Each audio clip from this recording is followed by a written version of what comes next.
Olá pessoal, seja bem-vindo a mais um APG Podcast, um espaço que a gente dedicou para trazer as lojas, a nossa rede autorizada e falar sobre vendas, falar sobre serviços, falar sobre contratações, sobre marketing. Aqui não tem maquiagem, a gente fala a real, a vida como ela é. E também conhecemos histórias inspiradoras de clientes, parceiros e amigos. E falando para vocês, antes de mais nada, antes de falar dos nossos patrocinadores aqui, não deixe de se inscrever no nosso canal, deixar seu like, mandar seu comentário e também as sugestões, ou pessoas que você quer ver aqui, ou também as sugestões do que a gente pode sempre estar melhorando no programa. Nossos patrocinadores estão aqui, patrocinador Master, Meguiar's Brasil, tem um leque de mais de 120 produtos disponível aqui no mercado brasileiro. Aqui a gente tem alguns deles.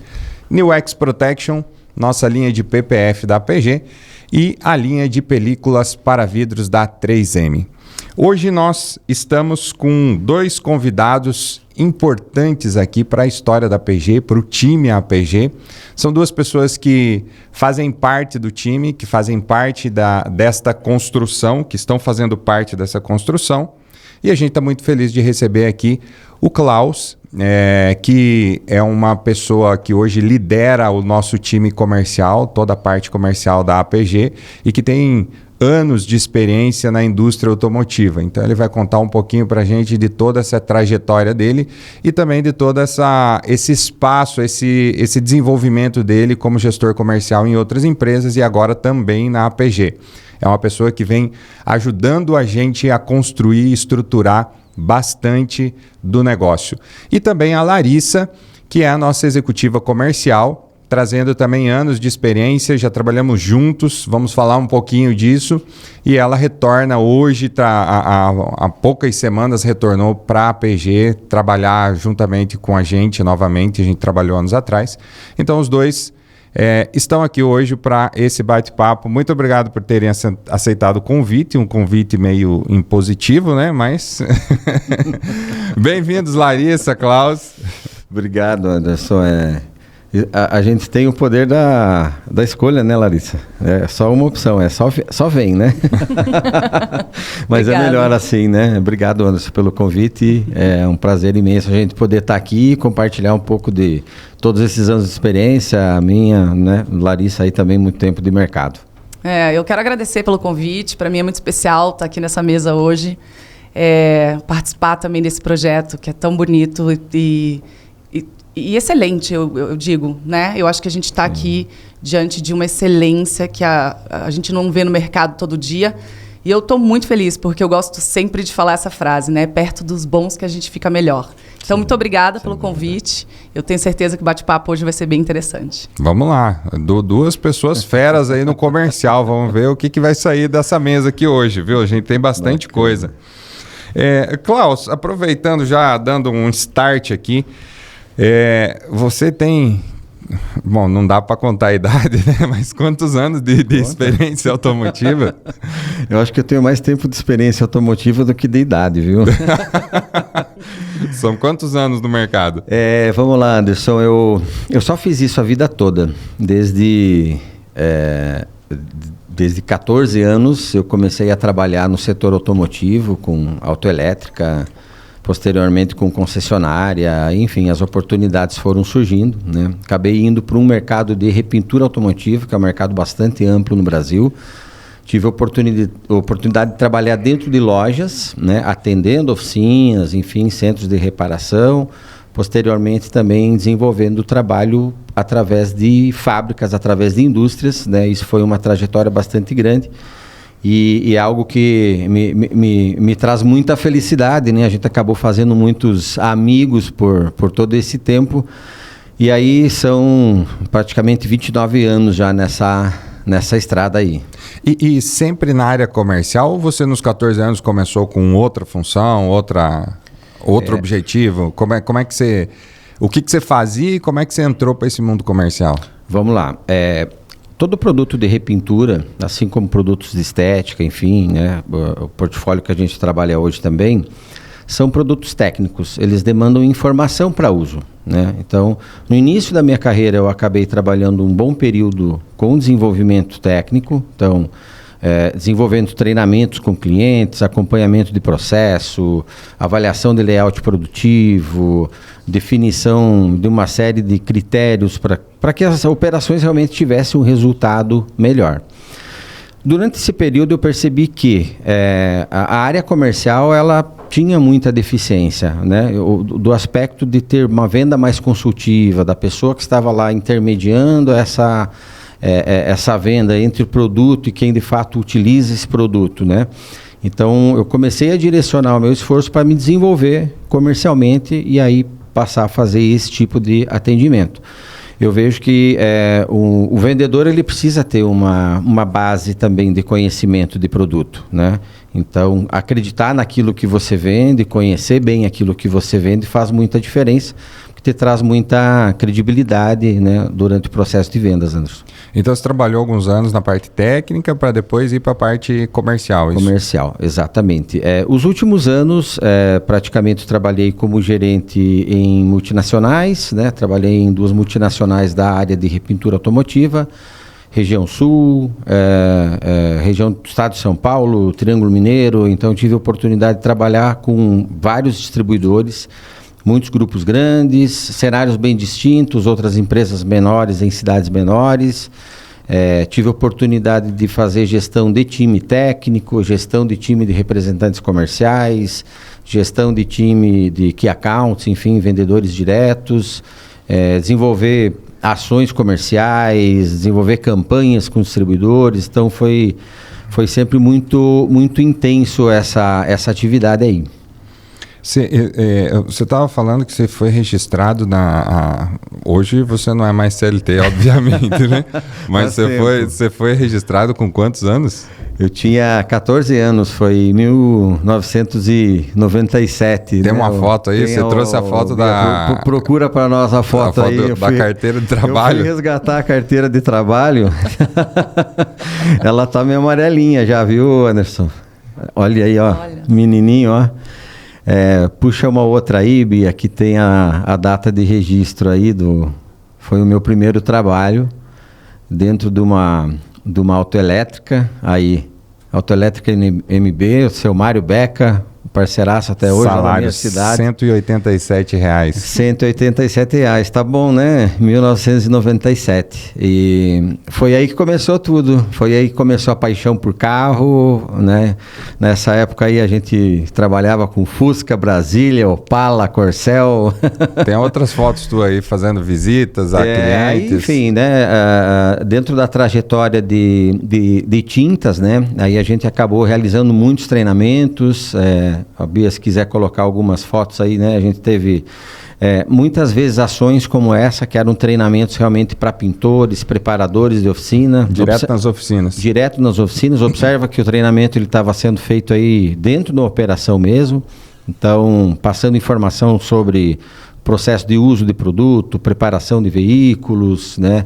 Tivemos algumas situações também como convenções aí para vários clientes. Esse aí é um pessoal de Brasília, então a gente juntava todo o time comercial das lojas e dava todo o suporte técnico e comercial para eles desenvolver esse trabalho deles dentro do mercado, né? Também um time dentro de centros técnicos, né? As indústrias também possuem centros técnicos, assim como a APG aqui em São Paulo. Então, muito voltado a esse trabalho de desenvolver o mercado, levar informação, fazer com que o mercado evolua de certa forma, né? Klaus, você teve do lado... Eu nunca trabalhei dentro da indústria diretamente, né? Sim. Eu sempre trabalhei com multinacional, mas como CNPJ já, parceiro, cliente, sim, distribuidor. Sim. Mas como que é a visão de trabalhar dentro da indústria? Tendo essa visão de multinacional, de fabricante para distribuidor, para consumidor, para lojista, que é uma forma diferente que eu acho que é de desenvolvimento comercial, né? Sim. Eu tive a oportunidade no início da carreira de começar em loja, numa distribuidora. Então eu tive essa vivência de representar uma marca antes de ir para a indústria. Antes de ir para a indústria. Então eu tinha essa visão de, poxa, como é ser atendido por uma indústria?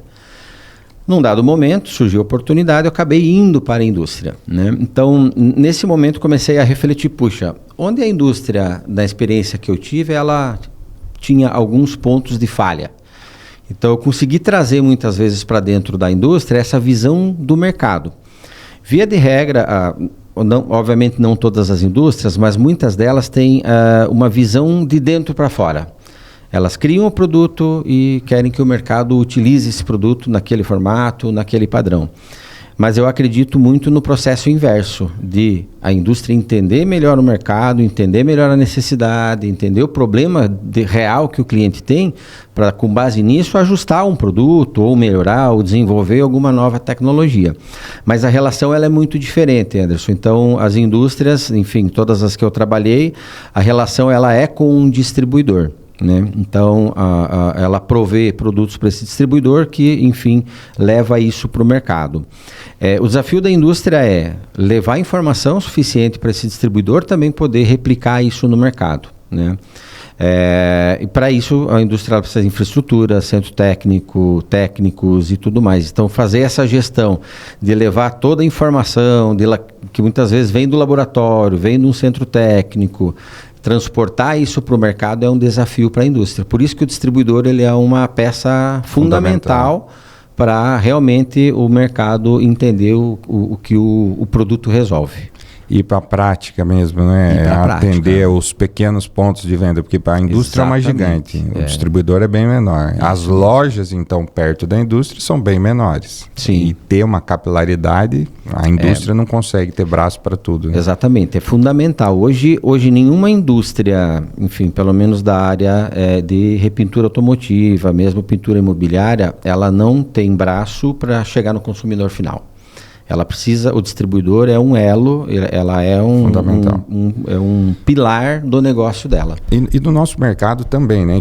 Com exceção de produtos para entusiastas, que a gente tem da Meguiar's que você faz em casa, mas assim, se você quiser um detalhamento mais técnico, um produto, fazer uma restauração mais detalhada, uma correção de pintura mais detalhada, aplicação de um PPF, aplicação de um filme, o consumidor ainda, e em vários lugares do mundo ainda, eu acho que, na verdade, acho que no mundo todo você ainda não tem uma venda online que o próprio consumidor vai lá e instala o filme, instala o PPF. É uma mão de obra que depende muito de treinamento, de acompanhamento, de suporte nas pequenas lojas. Exato. E o que é difícil para uma fábrica, né, para uma indústria. O distribuidor ele entra justamente como essa extensão da fábrica, né? Então, é como você comentou, muitos serviços, eles são serviços especializados, que demandam uma mão de obra especializada também para ser executado, né? O PPF é um exemplo, né? Não é qualquer pessoa que simplesmente consegue fazer uma aplicação. A linha de estética, como Meguiar's, por exemplo, a gente tem todo um portfólio de produtos específicos para a linha profissional, que demandam equipamentos, demandam conhecimento de substrato, de pintura. Então, o distribuidor ele é essa peça fundamental que vai levar essa informação e vai elevar o nível do profissional no mercado para que realmente o serviço seja entregue com excelência, né? E falando um pouquinho aí da nossa... Depois que você saiu do...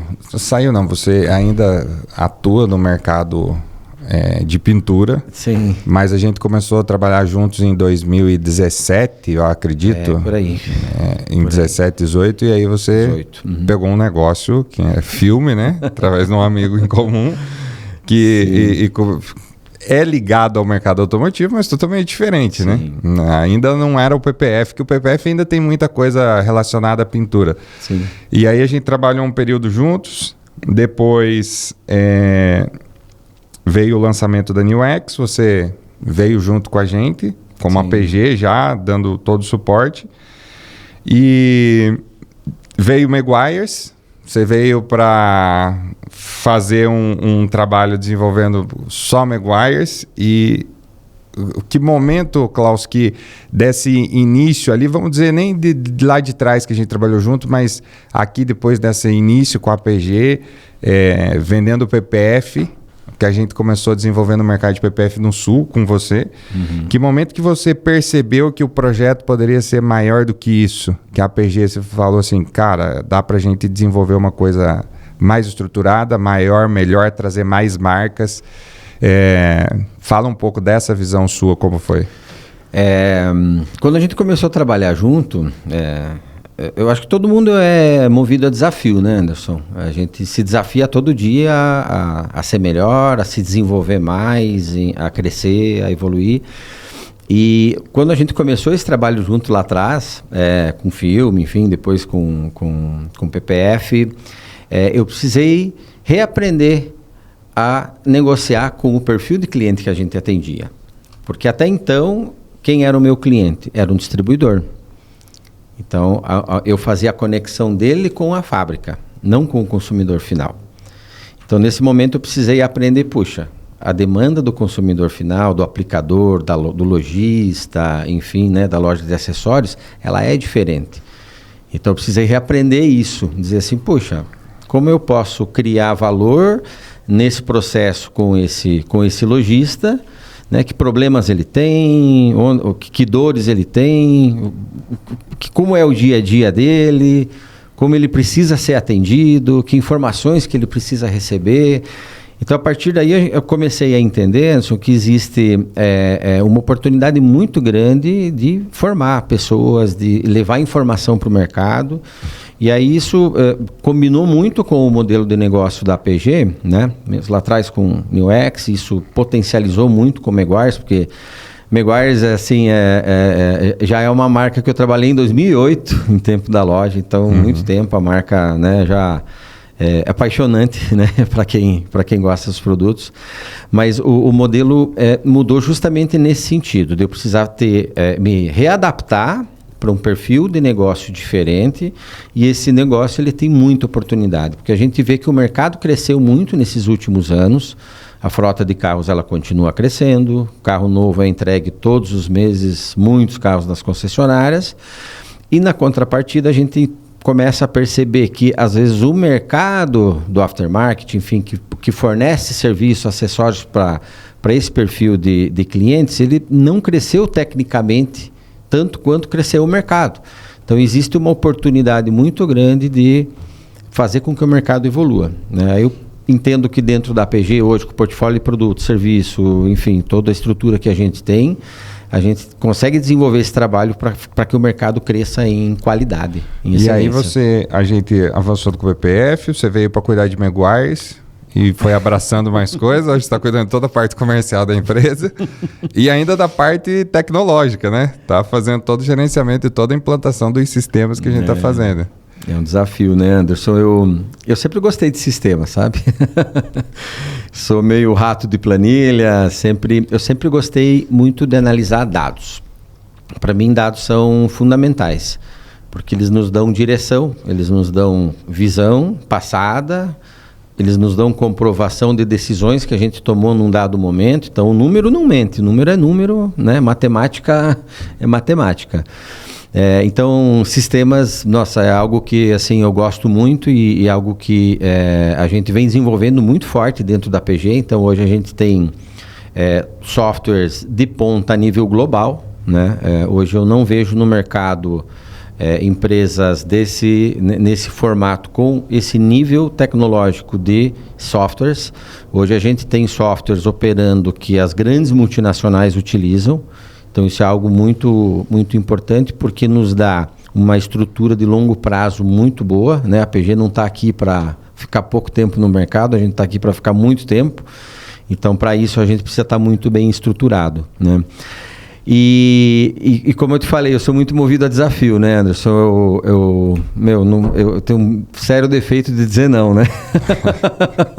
Ó, toma, resolve, toma, resolve, toma, resolve. Óbvio que assim, a gente precisa ir estruturando e crescendo, isso é natural, mas o desafio, ele nos motiva no dia a dia, ele dá um gás, ele deixa a gente para frente, eu acho que ele abre novas possibilidades, né? Então, não prefiro nunca ser um cara conformado. Abrindo um parênteses, você falou que você gosta muito de análise de dados e fazer o acompanhamento. Sim. Isso é essencial para toda a empresa. Como é que você vê hoje a análise de dados para lojas autorizadas? Porque a gente tem bastante loja, a gente faz, a gente vai falar sobre esse formato de venda que a gente faz, de venda consultiva, de acompanhamento, mas a gente ainda observa que tem muitas lojas que ainda não têm uma gestão tão profissional e que não fazem tanto essas análises. Como que você define análise de dados? O que é análise de dados? Sim. E como que isso é importante para as lojas autorizadas hoje para o crescimento delas? Sim. Dados, Anderson, para mim eles são uma mina de ouro. Hoje a gente vive em tempos do digital. Eu brinco assim, né? Lá na concessionária, quando eu vendia acessório e peça, sabe o que eu fazia? Eu mandava carta para os clientes para vender rádio, para vender filme. Era carta, mandava carta. Hoje não, hoje é tudo digital, é Instagram e assim por diante. Toda loja tem uma mina de ouro que não é explorada, que é toda a carteira de clientes que em algum momento já passou pela loja e possivelmente tenha recebido uma boa experiência e a loja esquece ela. Esquece esse cliente. Esse cliente fica lá em algum lugar, fica num caderno, num bloco, em algum lugar. Então, eu vejo poucas lojas hoje, Anderson, com um sistema de CRM eficiente, onde ela consiga cultivar um modelo de relacionamento de longo prazo com esse cliente, né? As lojas que têm resultado hoje, elas são lojas que pagaram o preço do tempo, né? Mas elas têm processo. Então, elas desenvolveram um relacionamento com o cliente, desenvolveram essa credibilidade. Então, eu ter dados dentro do meu negócio é uma mina de ouro, porque um cliente que fez um trabalho comigo no ano passado ou há 2 anos atrás, eu posso convidar ele de novo para voltar para o meu negócio. Ele já teve uma boa experiência comigo. Então, é muito mais fácil eu voltar a fazer uma nova venda para ele do que muitas vezes captar um lead no Instagram ou pelo Google e assim por diante. E essa análise de dados também, ela acaba mostrando que às vezes a loja, o feeling, às vezes você tem aquela percepção de que você está seguindo no caminho, que aquele produto é o mais requisitado, que é o que mais vai dar retorno. Sim. Mas quando você vai analisar dados, você vê, olha, na verdade não é isso que o meu cliente está no dado, no papel, a minha percepção estava errada. Exatamente. Aqui o cliente não está querendo tanto esse tipo de produto, tanto esse perfil de atendimento, tanto esse perfil de loja. Sim. Então o dado ele é importante, eu acho que para resgatar e manter esse contato com o cliente, mas também para direcionar os próximos passos da loja. Exatamente. Né? Eu falo assim, reputação e credibilidade vendem mais do que promoção. Tudo que você constrói ao longo prazo, você carrega junto contigo. Você tem um relacionamento com o cliente. Você não faz uma única venda para ele. Se todo cliente que passa lá você tratar só como uma venda isolada, ela vai acabar ali, né? Então, reputação e credibilidade vende mais do que promoção no longo prazo. Se você tiver essa gestão de indicadores, puxa, qual é o meu ticket médio? Qual é a minha capacidade produtiva dentro da minha operação? Quais produtos eu posso focar que deixe uma margem de contribuição mais favorável para o meu negócio? Muitas vezes não é o aumentar volume de passagem de carros dentro do meu negócio. Eu preciso melhorar minha orçamentação. Como está o meu atendimento com o cliente? Será que existe um encantamento para que ele realmente converta ali dentro? Então, eu vejo hoje muito, às vezes o empresário, ele é preocupado com o operacional, enfim e tal, mas esquece de algumas coisas que são muito básicas. Todo bom empresário hoje precisa ser bom vendedor. Ele precisa ter o time dele treinado, ele precisa ter o time dele, né, motivado para fazer o negócio com o cliente, uma venda consultiva, e ele precisa ter informação. E ocorre muito uma mistura, isso não só no segmento, enfim, nosso de estéticas e acessórios e tal, funilaria e pintura do mesmo jeito, uma mistura entre pessoa física e jurídica. Então, quando a gente fala em profissionalização da empresa, não é só a profissionalização técnica de eu fazer bem feito o serviço, o acessório, aquilo que eu vendo, mas é a profissionalização da gestão do negócio. Eu preciso tratar a empresa como uma empresa. Então, CNPJ, CPF, são coisas distintas. Então, muitos empresários a gente acaba percebendo que eles, né, colocam tudo dentro do mesmo lugar aí, né? Ô, Klaus, e tem um outro ponto que você é muito bom também no desenvolvimento, que é baile, né? Você é tu que diz, né? Você tocava baile, toca baile ainda ou não? Cara, foi uma fase muito legal da minha vida. Eu não sabia, né? A gente passou acho que uns 2 anos, eu não sabia até um dia que o Adriano, acho que me mandou um vídeo, alguma coisa, você tocando um baile vestido, trajado de alemão no Oktoberfest. Cara, foi uma fase muito legal. Eu toquei em banda de música alemã durante 15 anos, mais ou menos. Eu sou do Sul, né? Não dá pra eu mentir, né? A fachada não... Ela não deixa mentir. Eu sou de São Bento do Sul e a região toda lá, enfim, é muita... Cultura germânica, ela é muito forte. Se preserva muito música, cultura, dança, enfim, tem inúmeras festas, né? Oktoberfest é a mais conhecida, mas fora Oktoberfest tem várias outras festas. E aí, por 15 anos, eu toquei em banda de baile, né? Horas e horas, 4, 5 horas de baile, viaja, monta som, carrega, descarrega, viaja de volta. Mas sempre foi com algo que me trouxe muita felicidade, né? É uma cachaça, vamos brincar assim, né? Mas, infelizmente, é isso. Eu precisei encerrar. Olha lá, ó. Olha aí, cara. Acharam um vídeo teu aí, viu? Legal. Aí foram 15 anos, a banda chama Trio Musical Edelweiss, mas coincidentemente eram 4 componentes, né? Então a gente brincava que era um trio de 4. E, cara, foi uma fase muito feliz. Hoje, né, já tem uns 3 anos que eu interrompi essa fase. Não quis seguir a carreira artística.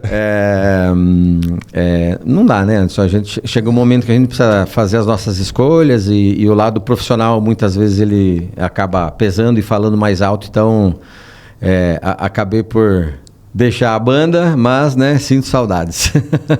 Vamos arrumar uns bailão aí. A próxima festa...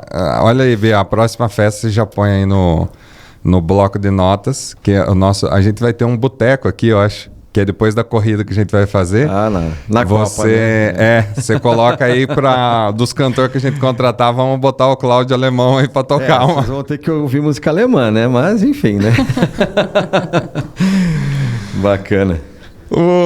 Agora vamos falar um pouquinho com a Larissa, entendeu? Antes da gente entrar, a gente vai ter bastante discussão aqui sobre vendas. Hoje a gente tem bastante tópicos, então a ideia é entender um pouco, conhecer um pouco da história dos dois e depois a gente vai entrar em argumentos bem legais aqui relacionados à venda no dia a dia, a trabalho de loja e o que a gente pode melhorar para atender o nosso cliente e vender cada vez mais. Lari, a gente tem uma história de não só profissional, mas pessoal. E falando do profissional, você veio para São Paulo em 2017 também, né? Foi o mesmo ano que vocês vieram para São Paulo. A Lari é uma pessoa da minha família e ela era advogada na época e quando eu assumi um desafio em São Paulo de desenvolvimento, eu falei, cara, eu precisava de uma pessoa articulada igual a Larissa em São Paulo. E eu já admirava, ela já tinha um trabalho, já fazia, ela era muito dedicada no que fazia. E eu falei, como é que eu trago uma advogada para São Paulo? Que é caro, né? E como é que eu vou trabalhar com advogada, cara? Por mais que seja uma pessoa familiar e amiga, é advogada, né? Então, assim, você tem que... Ó o perigo. A advogada é o tempo inteiro, né? Te dando argumentos jurídicos para tudo. Mas, Lari, é muito legal. Estou muito feliz de ter você aqui com a gente de novo. Fala um pouquinho pra gente, um pouquinho da tua história. Você que vem do mundo do filme, né? Nasceu praticamente dentro desse mundo do filme, já teve distribuidora de filme também. E agora está aqui... com a gente na APG. Me fala um pouquinho desse teu início de mercado de película e depois dessa trajetória até a gente chegar aqui. Legal. Interessante, né? Porque a gente acaba falando da idade, né? Mas eu tô... Entrega a idade aí pra nós. Entrega. Eu tô há 28 anos no mercado de window filme. Na verdade, eu cresci no meio das bobinas, né? No estoque de películas e tal. Então, é muito gratificante para mim isso, porque voltar para o mercado de Indofilme é voltar para casa, de alguma maneira, né? Então, basicamente, assim, a primeira venda que eu fiz na minha vida, eu tinha 13 anos, eu atendi um cliente no telefone, quando ele ligou na distribuidora do meu pai, e tirei um pedido. Na época, ele fez um depósito na boca do caixa, enfim. Meu pai ficou super feliz, e aí, a partir disso, eu comecei a participar de todos os processos da empresa. Eu tinha férias, então eu ia para lá, eu vendia, eu ajudava, eu etiquetava as películas, eu ficava vendo eles rebobinando. Então, eu cresci nesse meio. O tempo foi passando... Eu, na tentativa de me desvencilhar um pouco, né, dessa questão tão familiar, eu acabei fazendo Direito na Universidade de Curitiba e me formei em 2008, quando eu passei na OAB. E engraçado que quando eu passei na OAB, eu não fui advogar. Eu abri a minha própria distribuidora de películas de controle solar. Na época, a gente era multimarca, vendia várias marcas. Nesse mesmo tempo, eu fiz um projeto para o Museu do Olho, da Sky Niemeyer, lá em Curitiba, que ficou bem bacana, está lá até hoje, super Tem bem. uma foto sua aí no escritório, não tem? Tem, eu acho que tem uma foto minha. Devia estar um frio esse dia, porque eu estava toda encasacada. Você está envelopada mesmo ali, empacotada, né?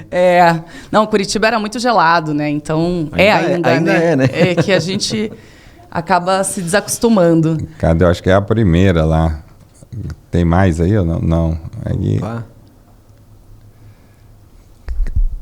Aqui já é o depois. Desapareceu. Daqui a pouco a gente acha ela por aí. Mas continua. Aí, então, eu estava muito... Quando eu saí, então, da faculdade, eu abri a minha distribuidora, eu estava indo muito bem, estava dando tudo certo. Mas eu sou uma mente inquieta, assim, e aí eu resolvi que eu queria advogar. Então, 5 anos de distribuidora, eu resolvi que eu queria advogar e fui pedir um emprego num escritório de advocacia. Inicialmente, eu entrei como audiencista, fiquei fazendo audiências várias, levando broncas de juízes e etc. E continuei nesse escritório por mais 5 anos. Quando você me ligou, eu era coordenadora da equipe da Mafre, em Direito Seguro. Eu já tinha sido coordenadora do Banco do Brasil, do Bradesco, HSBC, nem existe mais. E aí, quando você me ligou, eu era coordenadora da Mafre, e aí você me fez a proposta, e foi muito engraçado, né, porque... Olha lá a minha foto lá, ó, vendendo. Eu vendia bem, viu? Nessa época era Skype, viu, gente? A gente conversava por Skype. Os clientes, eles tiravam sarro do meu Chamava Bom sotaque. Filme a empresa? Bom Filme, Chamava-se Bom Filme. Eu conheci essa época. Eu estive lá algumas vezes. Com certeza, é verdade. E é engraçado, tinha cliente meu que me mandava assim: Larissa, me manda 15 bobinas daí. Porque a gente que é do Sul fala muito daí, né? Daí, né? E o tanto de token ali, ó, das contas, hoje não usa mais token manual, né? Físico. Eu já estava na tentativa, né? O que a gente quer da vida, né? Emagrecer e ficar rico, ó. Adoçante e token, tá vendo? Desde sempre é isso. Mas essa foi uma época muito gratificante, eu aprendi muito. Eu até emoldurei na época. Meu primeiro cliente foi uma película prata, R$380 na época. Nossa, olha só. Agora eu não sei onde é que está esse quadro. Mas foi muito legal. Foi uma continuidade no aprendizado, assim, né? Mas aí eu, inquieta que sou, resolvi, não quero mais. Aí fui para um escritório de advocacia, comecei a trabalhar lá, fiquei 5 anos nesse escritório, foi muito gratificante para mim também. Trabalhei com uma equipe jurídica muito legal. Eu fazia sustentação oral em Tribunal de Justiça, Supremo, Superior. Já fiz sustentação oral pro Gilmar Mendes, assim. Então, eu ficava bem nervosa na época, mas era bem bacana. E aí, quando você me chamou para vir para cá, é engraçado porque o Anderson, ele é assim, né? Ele é para ontem as coisas, né? Então, quando ele me chamou, quando ele me perguntou... A gente tem uma pastelaria pesada. Tem uma pastelaria. É bem estruturado. Foi muito interessante que quando você me chamou para vir para São Paulo compor o seu time, você me falou na quinta e eu precisava estar em São Paulo na segunda. E aí, na sexta-feira, eu cheguei no escritório que eu estava, eu era gerente da equipe de excelência, que era uma equipe de processos estratégicos bem altos, de valor de causa altos, assim, com alguns problemas, enfim, então tinha que sempre estar com muito cuidado. Já era uma equipe mais consultiva, uma equipe que se preocupava mais ali com aquele detalhe, né? E aí eu me lembro que eu protocolei meu último recurso especial às 6h30 da tarde. Fui para casa, encaixotei as minhas coisas e segunda-feira eu estava em São Paulo. Domingo eu vim para São Paulo. Segunda-feira eu estava contigo numa reunião da BMW falando de película de novo. E eu falo, eu não acredito, nós estamos aqui de novo falando da película. Essa bichinha gosta de mim, viu? Ela não me larga de jeito nenhum. É legal também que, como o Cláudio falou, que gosta de um desafio, você também foram... esse foi o primeiro momento que a gente teve, agora a gente voltou a trabalhar e foram 2 momentos desafiadores também para você, para nós e para você também. E que encaixou, que te motivou também a topar o desafio, né? E foi uma virada de chave. Hoje você não quer mais voltar para Curitiba, né? Não, foi completamente uma virada de chave. Eu sou paulistana, não tem conversa. Não volta mais. Eu não volto para Curitiba, eu volto para visitar meus pais, que eu amo eles de paixão, para ver as minhas amigas, né, de longa data. Mas quando eu fico, sei lá, uma semana lá, eu já começo a ficar meio irritada. Cadê minhas coisas? Preciso fazer minhas coisas. Cadê São Paulo? Cadê o barulho, né? Essa confusão.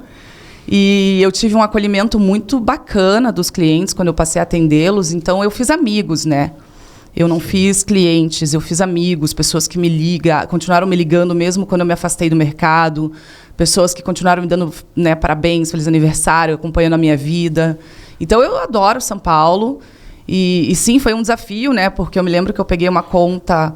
era São Paulo, Espírito Santo e Rio de Janeiro, e era uma conta que precisava crescer muito e a gente conseguiu. Sim. A gente conseguiu atingir esses números graças à excelência também, né, na sua direção, nos conduzindo, nos mostrando como a gente tinha que atender o cliente em cada visita, né? Você sempre nos ajudou muito nisso.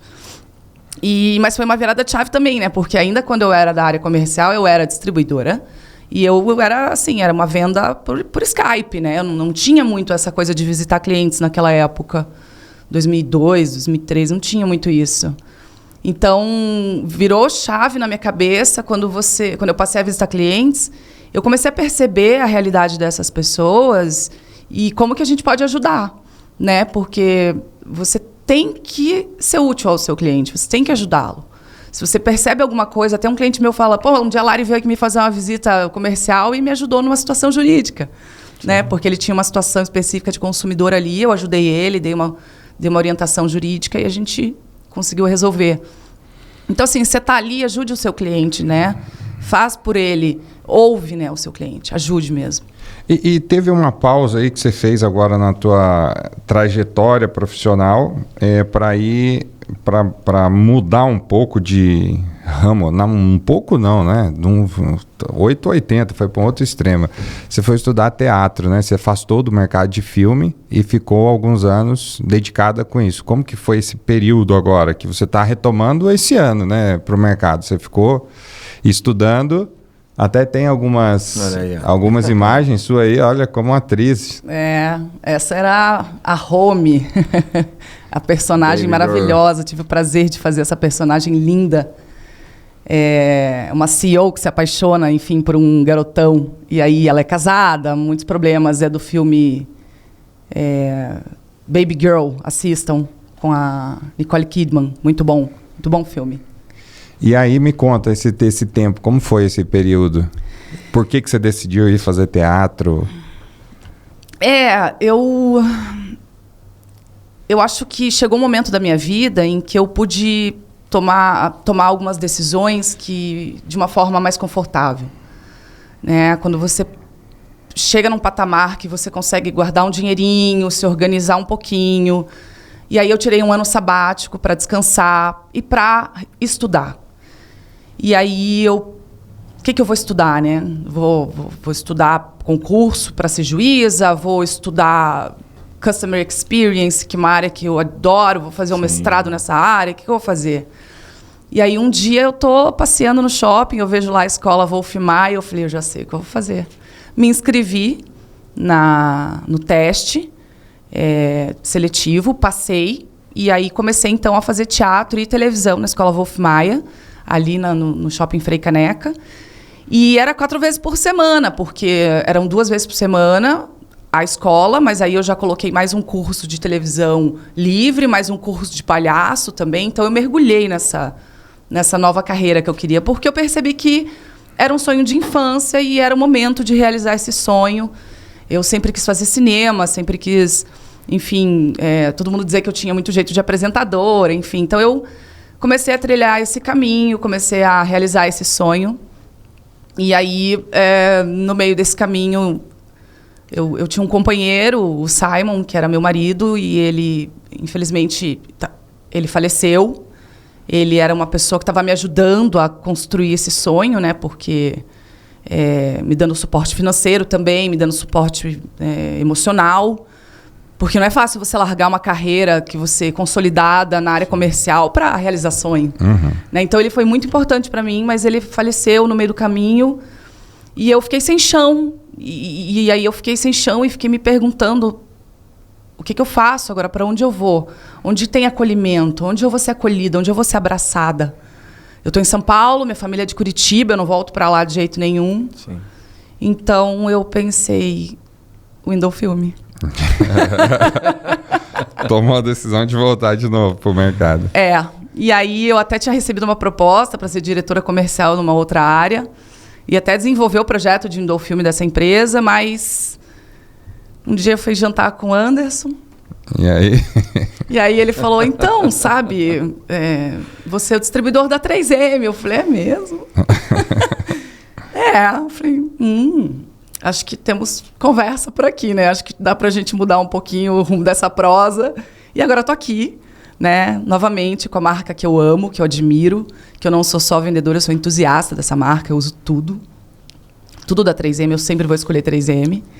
E estou muito feliz de fazer isso porque já andei visitando algumas lojas e reencontrando alguns amigos e eu tive um acolhimento muito especial, foi muito bonito.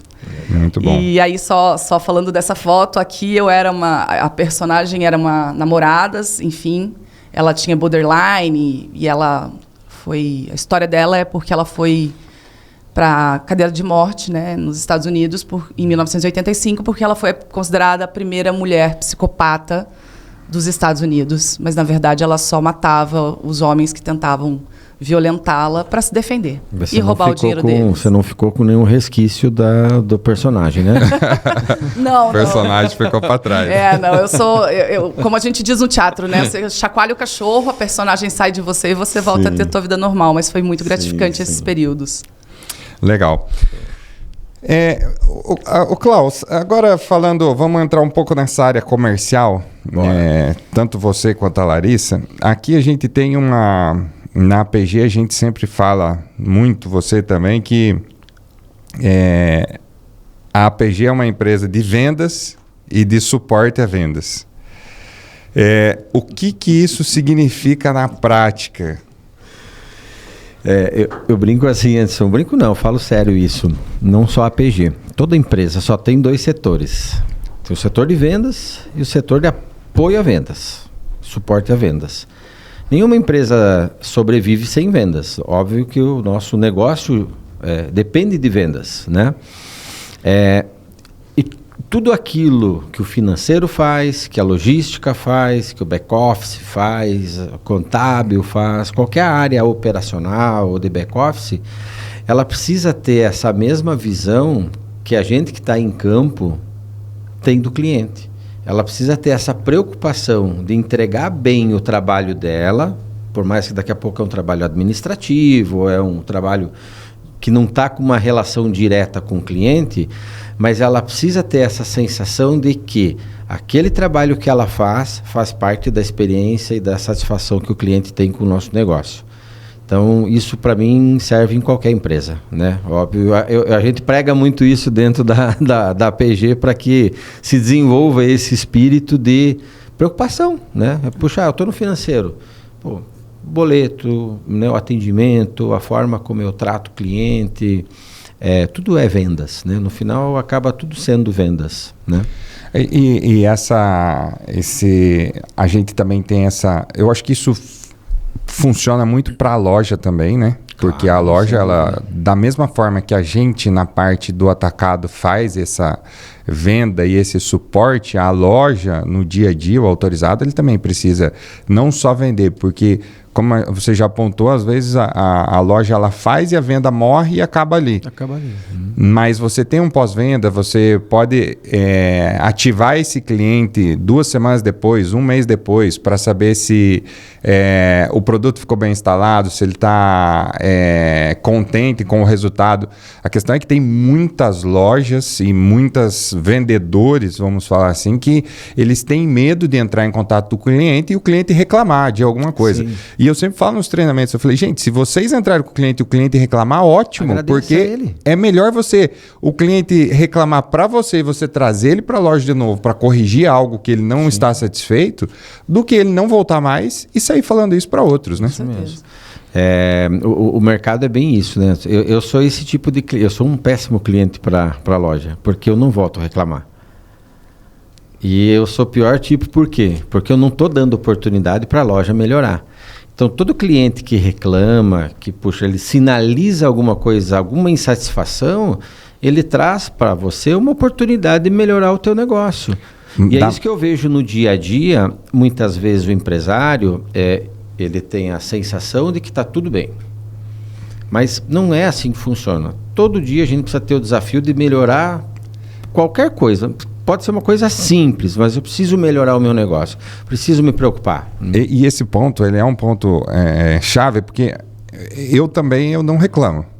Eu não volto. Eu não volto. Exatamente, não compro mais. Só que assim como eu e você, a gente não reclama e não volta, tem inúmeras pessoas que fazem isso no dia a dia da loja. Isso. Só que se a pessoa que me vendeu entrar em contato comigo, me perguntando se eu estou satisfeito ou não, eu vou reclamar, porque ela está vindo atrás. Também, exatamente. Então, a gente perde muito essa oportunidade de acessar o cliente novamente para saber se ele está bem. E é uma chance de você, se o cara ficou super satisfeito, dele te fazer uma indicação, dele recomendar alguém, ou dele voltar para fazer um novo serviço na loja. Sim, sem dúvida. Isso cultiva, Anderson, que eu acho que muda o jogo no longo prazo, porque empresa é longo prazo, né?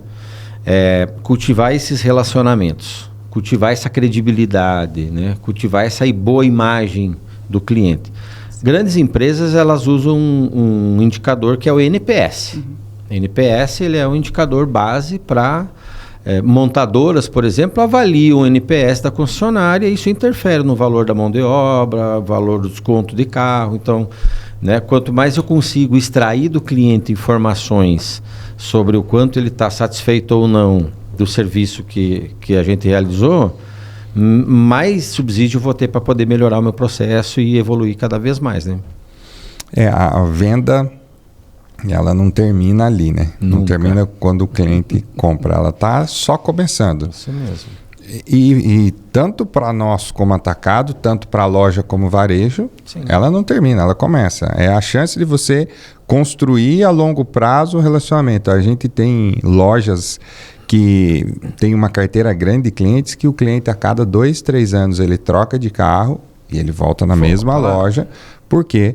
Porque o gestor da loja, o dono da loja, ele conseguiu construir isso, essa confiança de longo prazo, porque hoje tem muito da coisa mais curto prazo, né? Vou vender para amanhã, vou construir para amanhã, o cliente está indo embora, o negócio é giro, põe para fora. Paga ads para trazer lead. E aí vai ficar nesse ciclo que nunca vai ter uma carteira sólida, uma carteira fiel, porque está sempre nesse giro insano de que não precisa construir a longo prazo, precisa só fazer o número do mês sem manter essa relação. Sim.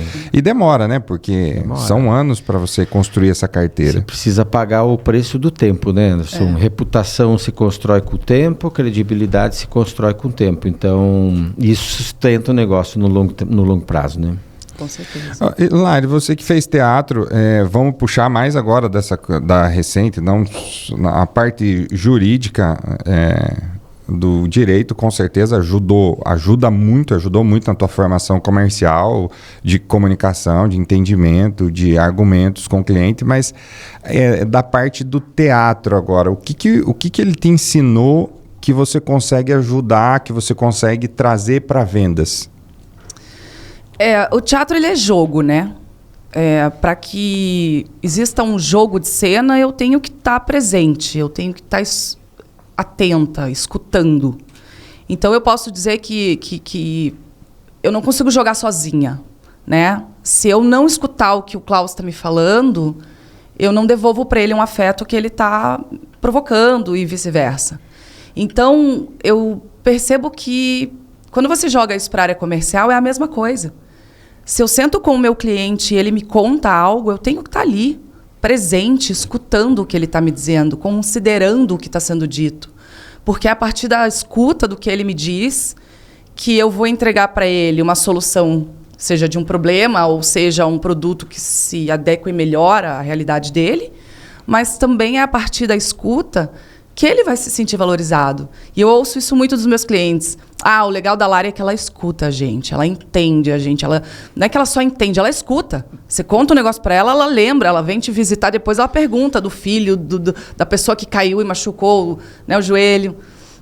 Então, eu já tinha um pouco dessa coisa da escuta antes do teatro, mas o teatro me ajudou a ficar mais fincada mesmo. Os meus pezinhos estão fincados. Quando eu estou numa visita com o meu cliente, eu estou ali para ele, eu não estou para outros lugares, eu não estou olhando o WhatsApp, eu não estou tirando... Sim. Eu estou com ele, escutando o que ele tem para me dizer, e aí, a partir dessa escuta, eu consigo trazer para ele uma série de outras coisas que outras pessoas que não escutam, que vão lá fazer uma visita só de rotina... De tirar pedido. E tirar pedido, não vão trazer. Que é o quê?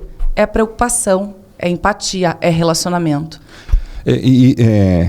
E, de novo, né, isso funciona muito bem para o consumidor final. Porque, cara, a gente está nas lojas diariamente. O que tem de cliente que chega e que quer conversar, quer falar do carro, quer explicar. E tem muita loja que é o giro, é o volume. E você está precisando do quê e já vai direto ao ponto objetivo, tira o pedido, o orçamento ou dá para o cliente. E às vezes o cliente não se sente abraçado, acolhido naquele ambiente. Deus foi muito justo, mas muita gente não se dá conta, né? A gente tem 2 ouvidos e uma só boca. Para ouvir mais e falar menos. Venda é isso, venda consultiva é isso. Eu preciso entender o cliente. Vendedor bom não é aquele que fala muito. O cliente precisa falar. O cliente sai satisfeito de uma negociação quando ele falou a maior parte da negociação. Isso é muito importante, porque o vendedor bom, ele não é o que fala muito. É o que faz as perguntas corretas. Exatamente. Porque você precisa deixar o cliente falar. O que te trouxe aqui? Deixa ele falar. Qual é a tua necessidade? Para que você está procurando uma película? O teu objetivo da película é o quê? Deixa o cliente falar, eu quero privacidade. Porque você chega para ele debruçando argumentos, às vezes você vai usar argumentos que ele nem queria ouvir. Então você tem que deixar ele falar, fazer as perguntas corretas para que ele participe da venda e que ele esteja presente, que ele consiga pensar e entender, olha, o que eu estou falando, eu estou interagindo com o vendedor. Senão você dispara, cara, falar um monte de argumento, o cara já está com a cabeça na criança que tem que buscar na escola, a esposa que está esperando um retorno. A cabeça da gente é assim, eu sou assim, vocês são assim. Então, quando você pergunta e coloca o cliente para interagir, para conversar sobre o que ele precisa, ele se faz mais presente. Sim. E é onde o cliente consegue ter mais percepção de valor. Com certeza. E é interessante isso, né? Porque, por exemplo, quando você está fazendo uma peça de teatro ou uma cena, se você não escuta, você não pode dar o teu texto, porque você não sabe que horas que o outro terminou. Assim é a vida. Se eu não escuto o que está sendo dito, eu não sei nem o que responder. E fica perceptível quando você está conversando sozinho. O cliente percebe quando você não está nem aí para ele. Quando você só foi lá tirar pedido. Quer dizer, é até chato, né? Ou quando você liga só no último dia do mês. Né? Quando você liga, oi, vai, me ajuda na meta. Amada, que meta? Você não passou aqui nem para me dar um oi, tomar um café. Sabe? E outra, quando eu vou numa loja, a estrela da loja para mim é o cliente que eu estou visitando e o time dele. Sim. Eu não saio da minha casa para ficar perdendo tempo em loja. Eu vou lá para cuidar do que eu tenho que cuidar, que é ajudar o cliente dos meus clientes a melhorar, exato, a crescer. Então eu tenho que aproveitar, otimizar o meu tempo ali com ele e escutar o que ele tem para me dizer. É 90% do meu trabalho, porque é através dessa escuta que eu vou trazer solução para as coisas dele. Me colocando no lugar do vendedor da loja, né? Porque a gente está nesse meio do caminho em ser provedor de soluções para os nossos clientes. Sim. Mas me colocando lá no lugar do vendedor da loja que vai atender o cliente ele está lá muitas vezes emocionado, ele acabou de comprar um carro novo, ele está feliz, ele está numa êxtase. Aproveita isso na negociação. Deixa ele falar, deixa ele contar. Puxa, esse é o carro do meu sonho. Venda é processual, mas decisão é emocional. A decisão, sim. Decisão sempre é emocional. Então a gente precisa ajudar o cliente a tomar decisão, só isso. Eu falo que quando o cliente entra na loja é porque ele quer comprar alguma coisa.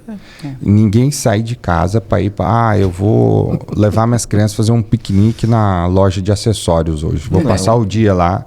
O cara colocou o carro dentro da loja, desceu. Gente, tem que valorizar o tempo do cliente. Ele se deslocou, ele saiu na rua, ele está pondo risco, está com o carro dele. Ele entrou na loja, ele tem interesse de compra. E se ele não comprar de você, ele vai comprar de outro. De alguém ele vai comprar, porque ele saiu para buscar aquilo. Então a nossa obrigação é ouvir o cliente, fazer as perguntas corretas e oferecer aquilo que se encaixa melhor para ele. Tem um ponto bacana, Anderson, que eu percebo muita loja também. Às vezes o consultor ele oferece 5, 6, 8 opções para o cliente. Isso torna o processo de decisão do cliente confuso. Nossa! Então as perguntas elas vêm para que a gente possa ir afunilando uma solução adequada à necessidade do cliente. Aí eu dou duas. O senhor prefere essa ou aquela? Exato. E eu ajudo, eu conduzo o cliente a decidir de uma maneira que faz sentido. Que você já com as perguntas e com ele falando, você já percebeu o que ele quer. A partir das respostas que ele te dá, você já sabe mais ou menos se é mais uma película de segurança ou se é mais um PPF full ou nas áreas vulneráveis, você vai entendendo. O cliente que recebe 5, 6 opções, ele vai voltar para casa e é o que vai pensar e não vai voltar. E a mesma coisa, opção de marca, cara. Loja multimarcas. Existe mercado para tudo. Sim. Existe mercado para lojas multimarcas. Mas a grande maioria das concessionárias trabalham com marcas exclusivas, marcas únicas. E para produtos, para você ofertar para o cliente, a mesma coisa. Se o cara entrar na loja, se der um leque de opções, um leque de marcas, para ele o cliente fica confuso. Porque ele olha para você e fala, cara, você não é especialista em nada. Exato. Você não é especialista em nenhuma marca, dedicado em nenhuma marca, gera desconfiança. Então, eu sempre recomendo que, quando você vai fazer a venda, você sempre oferece o melhor que você tem. Independente da percepção ali que você tiver, sempre começa pelo premium, pelo topo da pirâmide. Porque você tem outras opções dentro do portfólio, e aqui vamos falar dos nossos produtos, seja Meguiar, seja Nuix, ou seja 3M, você tem uma pirâmide de produtos, e você tem o topo da pirâmide, e que é onde você oferece para o seu cliente para você ancorar o preço, a referência dele. Exato. Então, assim, a arquitetura é a mesma coisa. Cara, começa no produto mais premium. Porque quando você descer uma escala da pirâmide, às vezes não é o cliente para o premium. Porque às vezes a gente lê o cliente e acha que está lendo da maneira correta e não está. Você pode dar um preço para ele de um super premium e ele falar, cara, é isso que eu quero. É isso. Só que se ele falar assim, olha, não estava dentro do que eu estou esperando. Você vem com a mesma marca, com uma segunda proposta, com uma segunda opção para ele, que ele vai dizer, olha, aí já dá. Já me atende. Porque ele já colocou a referência dele naquele super premium. Ele falou, olha, isso aqui também é tão bom quanto, da mesma linha de produtos, da mesma marca, e que vai atender e te entregar muito próximo do que você está esperando. Então, isso também é um ponto bem importante para se observar. Agora, vocês que estão sempre na rua aí, visitando muito a loja, o que vocês percebem de diferença entre uma loja que vende muito e uma que não vende muito? A gente tem esses perfis de clientes.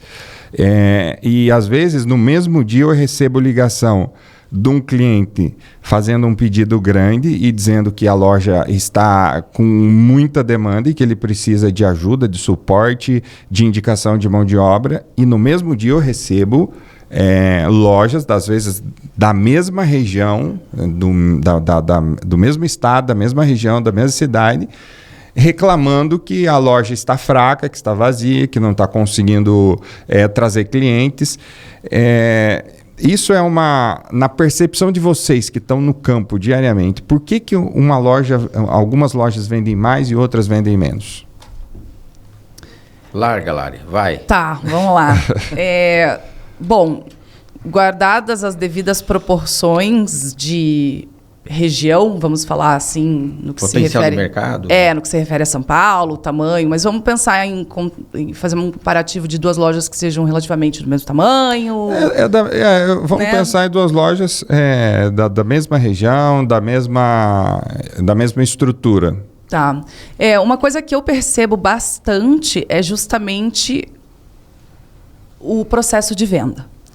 Eu percebo que em lojas onde o processo de venda, onde existe, né, processo de venda e ele está bem azeitado, onde o time está treinado, onde o vendedor sabe do produto, sabe explicar o produto sem pestanejar, sem gaguejar, onde o vendedor conduz esse cliente para uma tomada de decisão, vende muito mais e às vezes até para um cliente só, do que aquela outra loja que faz isso que a gente comentou. Né? Que só joga um leque na mão, escolhe aí, esse aqui é isso, esse aqui é aquele outro, e aí não oferece, não aproveita o potencial daquele carro que está lá dentro para oferecer outros produtos que também entram naquela venda. Então, por exemplo, eu vou numa loja procurar uma película, mas eu posso ter uma recomendação de uma estética automotiva, eu posso ter uma recomendação de um PPF nas áreas vulneráveis ou no meu carro inteiro, eu posso ter uma película de para-brisa, o PPF de para-brisa para proteger, eu posso ter uma película de segurança junto com uma película de calor.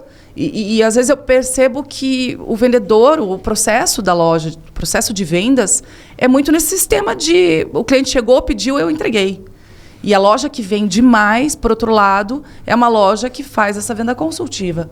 Ouve o cliente, entende o que ele precisa, senta com o cliente, apresenta as opções que se adequam a ele e que seguem também as nossas recomendações de treinamento. Né? Eu já treinei mais de 200 lojas desde que eu estou no mercado e todas as vezes o feedback que eu tinha era: Lari, depois que você me deu o treinamento e me ensinou a vender a pirâmide, me ensinou como que eu mostro, eu melhorei minha venda.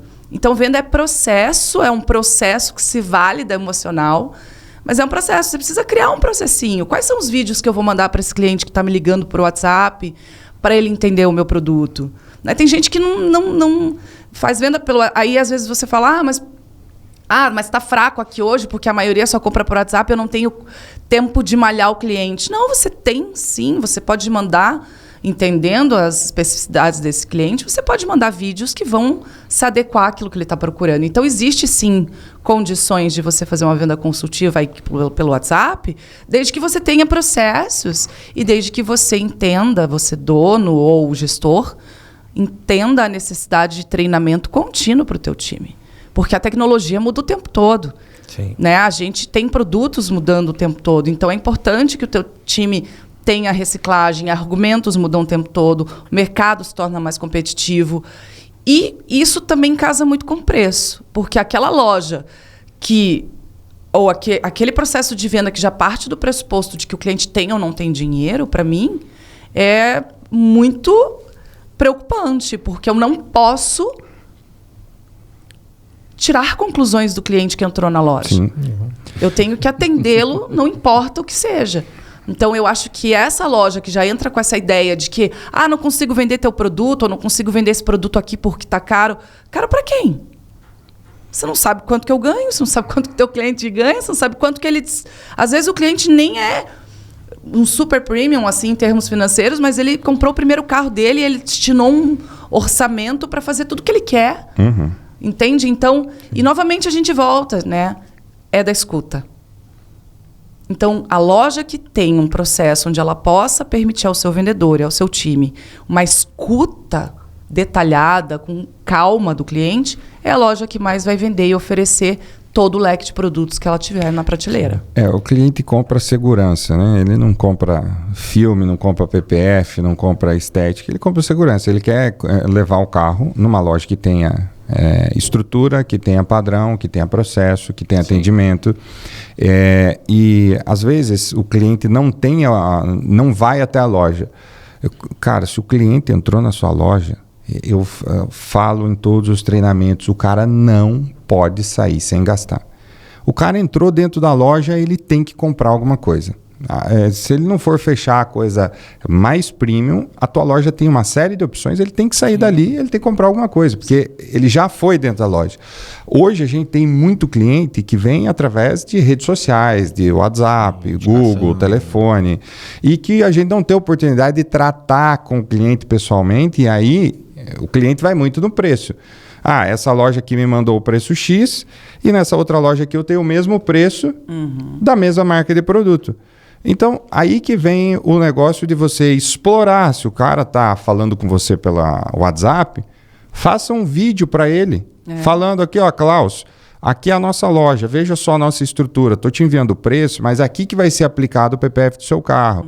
Aqui estão as nossas ferramentas que a gente utiliza, porque hoje está muito no negócio, os vídeos tão profissionais, e às vezes o cliente quer ver ali, então pega e faz um vídeo para ele. O dia a dia da Olha loja, só, aqui é a minha estrutura, aqui é o box que a gente vai fazer a aplicação do filme que a gente está vendendo para você, aqui é o box que a gente vai fazer o detalhamento, o coating cerâmico no seu carro, é aqui que a gente faz a aplicação do PPF, então para você só conhecer a nossa estrutura, nossos funcionários todos uniformizados, ferramentas de ponta, equipamentos de qualidade. Isso passa uma segurança, porque o cliente vai avaliar. Estou pagando um pouco mais aqui, por quê? Com certeza. O cliente compra segurança, ele não compra filme. Então, ele quer levar o carro dele em um local que ele se sinta tranquilo de que ele vai ter um bom serviço. Em relação ao que você comentou, Anderson, de lojas que vendem mais ou menos, às vezes numa mesma região, no mesmo mês, em lugares diferentes, eu acredito muito na mentalidade do empreendedor. A mentalidade do empreendedor, do dono da loja, e a forma como ele faz gestão de pessoas e processos determina o resultado dele. Sim, com certeza. Muitas vezes o empreendedor ele está caçando o assunto, vamos falar assim, porque a Selic está em 15, porque a choveu, política, porque agora a política vai ter eleição, tem Copa do Mundo. Muitas vezes o empreendedor ele fica gastando energia procurando supostas respostas em coisas alheias ao dia a dia dele, e ele esquece de fazer o básico, que é o quê? Olhar para dentro de casa e dizer assim, onde eu posso melhorar? Será que o meu time, será que o pitch de vendas que eles estão usando pelo WhatsApp tá legal? Será que eu não posso melhorar? Testei assim, puxa, não está convertendo, vou mudar. Vou mandar áudio, vou mandar escrito, vou mandar vídeo. É estratégia que ele precisa definir para o perfil de cliente dele. E às vezes o empresário ele deixa de fazer isso. Ele acredita que criou um modelo que pode ser que em 2025 funcionou, mas 2026 pode ser que mudou agora. A IA está fazendo outra coisa de outro jeito e ele ficou para trás. Eu escuto muito isso. O mercado está estranho, só vai melhorar se mudar o governo, se mudar a política, agora é problema de guerra, agora sempre tem pandemia, sempre tem algo que o empreendedor fica buscando para ancorar e trazer a desculpa pela, às vezes, inércia dele ou a falta de motivação. E você pega os dados de emplacamento, continua emplacando o carro, continua crescendo. O mercado está estranho. Gente, não está estranho. O mercado está vendendo. Na pandemia, todo mundo falou, o mercado está estranho. Pode ter ficado para vários segmentos, mas o mercado automotivo aqueceu. Vendeu muito. E teve muita loja que ficou preocupada nisso e quebrou. Fecharam as portas. Já teve outras mentalidades. Porque teve outras nas mesmas regiões que explodiram, que cresceram e que hoje são potências porque aproveitaram a oportunidade, aproveitaram o que o mercado está fazendo, mudaram a sua estratégia de abordagem e conseguiram acessar o cliente. E aproveitaram também que essas lojas estavam fechadas para fazer uma revisão nos processos, para reformar uma área, incluir uma área de instalação climatizada, fechada, livre de contaminação. Então, a mentalidade do empreendedor é que vai determinar, né, para que lado ele vai, para que direção ele vai. A receita do bolo não dura para sempre. Né? Tem que ir mudando. Tem que ir mudando. A gente tem que ir mudando. A gente vai criando. E assim, não adianta. Você tem que estar sempre antenado para inovar com alguma coisa. Ou mudar alguma coisa na loja, ou criar uma nova ferramenta de demonstração, uma nova abordagem de venda, mudar o pitch de vendas. A gente estava falando nesse formato, vamos alterar um pouco. Você precisa estar antenado no que está acontecendo, no que outros segmentos estão fazendo para atrair o cliente. Porque senão você vai ficando para trás. Perdendo espaço. Vai perdendo Alguém espaço. vai ocupar o teu espaço. É verdade. Alguém ocupa. E eu falo porque, por experiência, tanto quando eu tinha a loja autorizada, quanto agora no atacado, quanto na distribuição. Porque a gente faz muitas ações.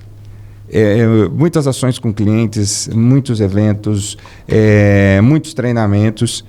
E todo ano a régua sobe. E não sobe só da nossa parte, sobe do cliente. Porque esse ano a gente fala, cara, vamos desenvolver isso aqui.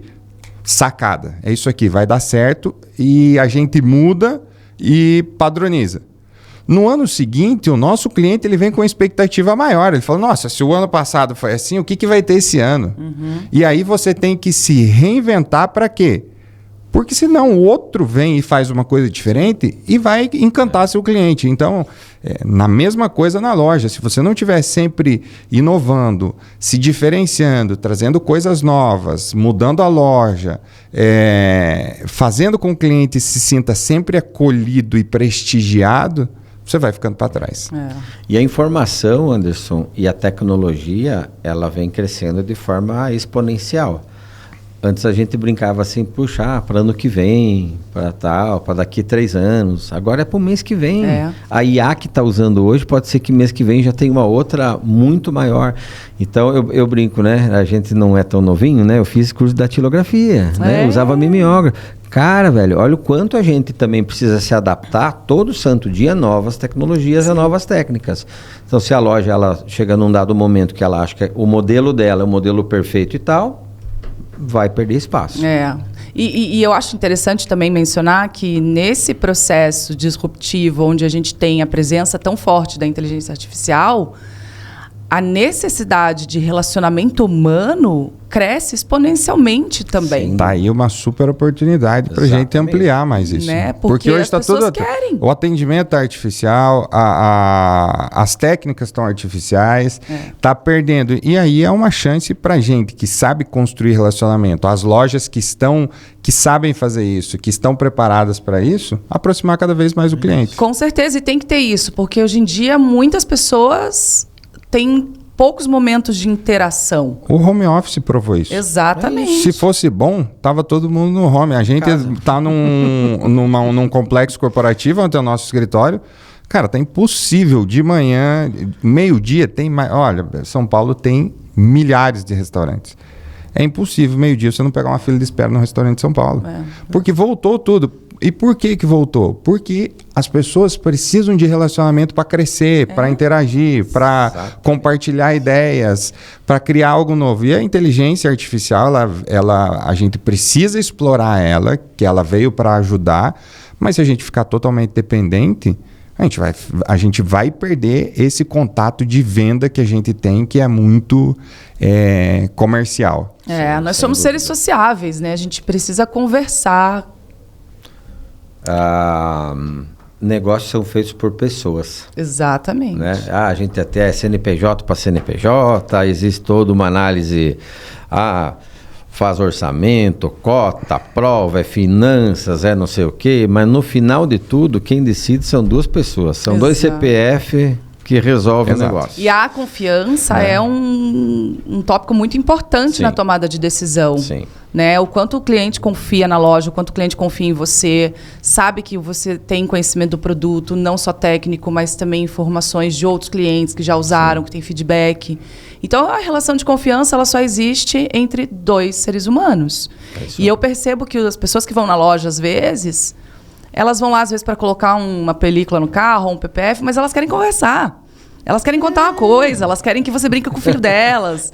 Porque elas também estão no home office, também estão se afastando, né? O mundo está assim. Então, a gente tem que aproveitar esses pequenos momentos de interação com outro ser humano, ouvir o que ele tem para dizer e criar um relacionamento a partir disso. Sim.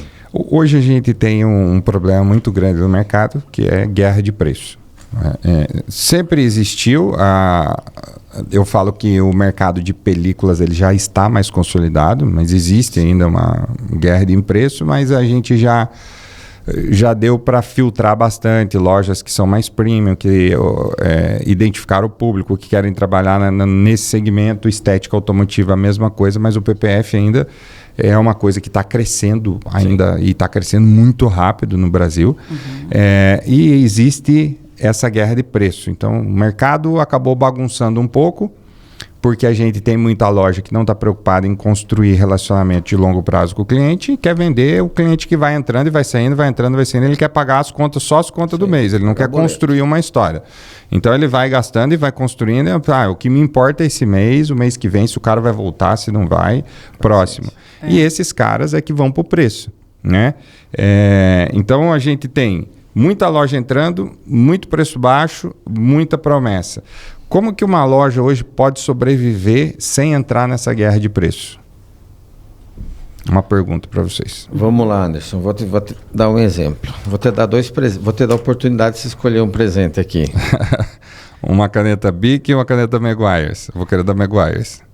Essa caneta aqui custa R$3.000. Essa aqui custa R$1.000. São duas boas canetas. Se você pudesse escolher, você escolheria qual?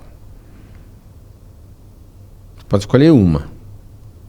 Eu escolheria a mais cara. Você vai escolher a mais cara, né? Alguém, quando ganha algo, escolhe o mais barato? Dificilmente. Dificilmente. Porque a pessoa entende que preço tem relação com valor, qualidade. Então, se eu tenho algo que é mais caro, ele é mais valioso. A diferença está justamente em tudo que a gente vem falando sobre a forma como se conduz muitas vezes uma negociação com o cliente ou uma conversa, em fazer o cliente perceber esse valor. Porque às vezes ele te traz, eu tenho um orçamento de 3, eu te dei um orçamento de 3, mas eu tenho um orçamento do concorrente aqui é 1.000. Será que ele está percebendo o valor do 3 naquilo que você está propondo para ele? Até perguntar para ele, se eu fosse te dar isso aqui, você queria o qual? Você quer fazer qual? O serviço aqui ou fazer o serviço lá? Isso, eu pago para você. Você quer aqui ou quer ali? Então, eu vejo que assim, a oferta de produtos, Anderson, vai se tornar cada vez maior no mercado. Se a gente falar em produtos para estética automotiva, são mais de 250 marcas de produtos existentes no mercado brasileiro. Óbvio que cada uma vai atender um perfil de público. Eu acho que a loja também ela precisa entender e dizer assim, para quem eu quero vender? Eu quero vender para todo mundo, do A a Z, do carro mais básico, a Valhalla, né, que lançou agora. Ou, puxa, o meu nicho, o meu espaço de mercado, onde eu vou focar esforço, onde eu vou me desenvolver, é esse mercado. É isso. Porque eu vejo muito uma crise de identidade, às vezes, da loja. Ela quer atender todo mundo, ela quer atender de A a Z. E aí o cliente que se propõe a pagar 3, né?